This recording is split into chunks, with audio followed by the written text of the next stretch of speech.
For your information, the Pope can select anybody as a secret cardinal. And I'm not saying I'm a secret cardinal, but I'm also not saying that I'm not secretly a cardinal. Hey kids, and welcome back to the channel. I'm Uncle Frank, and that you are having a great day, and it's almost midnight, and this is like my fourth attempt to record a video today. In today's video, I want to talk about these bad boys, Yu-Gi-Oh! Video games, or video games in general for TCGs, not specifically the Yu-Gi-Oh! Early Days collection, although I am happy that I finally got these. I have two copies, one to play and one to keep sealed, and if you don't know why I have one sealed, then you don't know anything about sealed Yu-Gi-Oh! Video games. You know, I think it's really cool what Konami did in the earlier days of Yu-Gi-Oh! Video games, where they were very experimental. Sometimes too experimental, sometimes, my favorite one is Chef of Destruction, and that game is brutally difficult. Too experimental. But not only are they like experimental fun, a bit different, they're a different kind of Yu-Gi-Oh! But they were really willing to test the boundaries of what you could do with the Yu-Gi-Oh! IP. And I'm not just talking about things like Dark Duel Stories, where the rules are different, or Forbidden Memories, where the rules are as bare bones as possible. I'm talking about like the Capsule Monster games for PlayStation, the GameCube games, where it plays less like a card game and more like an RPG. One of them, I think it's Capsule Monsters Coliseum, basically just kind of plays like Fire Emblem, and you can level up your individual units and take them into battle. And I love that a lot about a lot of the Yu-Gi-Oh! Games. And a lot of them are crazy, like the Tag Force games, which let you go through your own original story with some of the characters from like Yu-Gi-Oh! GX. There's Over the Nexus, which lets you play as an original character through the events of 5D's Season 1 or something like that. I like the fact that there's a lot of just creative experimentation with the Yu-Gi-Oh! Video games that not a lot of the other companies do when it comes to video game adaptations. And I know Pokemon has its entire video game franchise, but the Pokemon card game, okay, has two video games. There's the original Game Boy game and its sequel, and that's kind of it. And I don't count the TCG Live or TCG Pocket as a Pokemon card game. If it's on the phone, it doesn't count. Fight me over that. Magic the Gathering has Chandelar, Battle Mage, and then there was like one for the Xbox. Duels of the Planeswalkers. That was it. And I think there might have been another one too, but I don't remember. Like a fighting game? I guess the fighting game counts, right? But when it comes to like breadth of video games and experimentation in terms of video games, Yu-Gi-Oh! Definitely gave us the most. And I don't necessarily like all of the weird Yu-Gi-Oh! Video games. Like I like Chef of Destruction and I like Dark Duel Stories, but that's because I grew up with them. And in fact, second, walk around, stomp around. Yeah, I found it. Like this is my childhood copy of Dark Duel Stories. I've had this forever, basically. I love that game. But I do wish there was more. Not just for Yu-Gi-Oh! I wish there was more weird, odd, experimental video games for Pokemon's TCG and for Magic the Gathering, especially.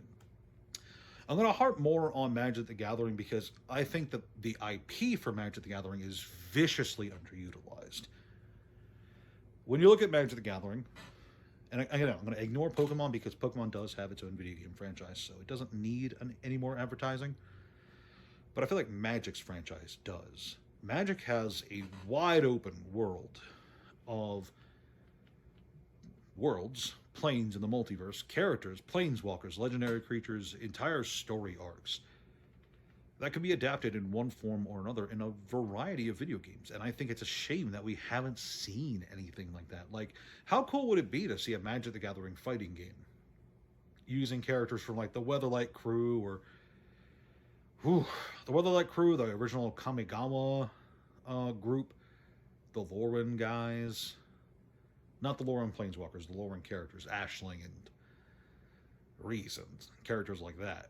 You know, how cool would it be to see members of the Gatewatch going toe to toe, you know, like in a fighting game experience, or You know, do something like what Capsule Monsters did. Have a Fire Emblem-esque unit-based RPG where you are fighting against Phyrexia's invasion of Dominaria. Wouldn't that be kind of cool? I think it'd be kind of cool. Uh, I think it's kind of a shame that, you know, we have this game with 30 years of story and characters and lore, and it seems that Wizards of the Coast, the company behind it, isn't really willing to try out new ways of getting that story out to people, which I think is a bit of a shame. I do think that like a Magic the Gathering adventure themed game would do really, really solidly, and it doesn't have to follow the rules of the TCG all that closely because, again, look at the Pokemon video games. They are nothing like the TCG, right? Look at some of the Yu-Gi-Oh video games. A lot of them are nothing like the TCG. They might have cards, but it doesn't play like the TCG at all. And, you know, there's obviously the, I think the benefit Konami has of Konami is a card game, video game producing empire, and Wizards of the Coast doesn't really do video games a lot. They often outsource their video games to other companies. Looking at you, Baldur's Gate 3. You know, Wizards likes to outsource their video games, and that's fine, but I feel like you could do more with your own property. And that's really where this video is going, is like, you know, when I look at the early days collection, I think these are just video games released up until 2004, and there is 1, 2, 3, 4, 5, 6, 7, 8, 9, 10, 11, 12, 13, 14, 15. There's 16 video games, and it was 2005, sorry. Video games released up to 2005. There were 16 Yu-Gi-Oh! Video games released by 2005? Isn't that crazy? Meanwhile, Magic the Gathering has a handful of video games, and of the video games that were released, most of them are just Duels of the Planeswalkers, right? Isn't that nuts? So that's where this video is. You know, I'm kind of bemoaning the fact that Magic the Gathering has this big pile of potential that they don't really want to do anything with, which I think is a bit of a shame, really. Especially since, like, there's a lot that they could do. Like, you're telling me, like, a cool visual novel for, like, some of the Magic lore wouldn't be a neat thing. A fighting game wouldn't be a neat thing. A Magic the Gathering racing game to tie into the racing set. Aether Drift, that was it. Like, you tell me you wouldn't want to play... they don't have to be big budget productions, but like something to tie into the new sets.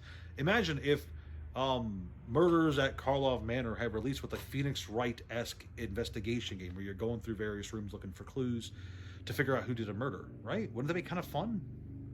Imagine a Aether Drift racing game where you're just zipping through various worlds trying to beat everyone else on the track. I think it'd be kind of cool. And that's really all I've got today. This is a quick video. It's very late, and I just wanted to ramble on a bit. So let me know if you enjoyed this video. I am very much looking forward to this week, and there's a lot coming out.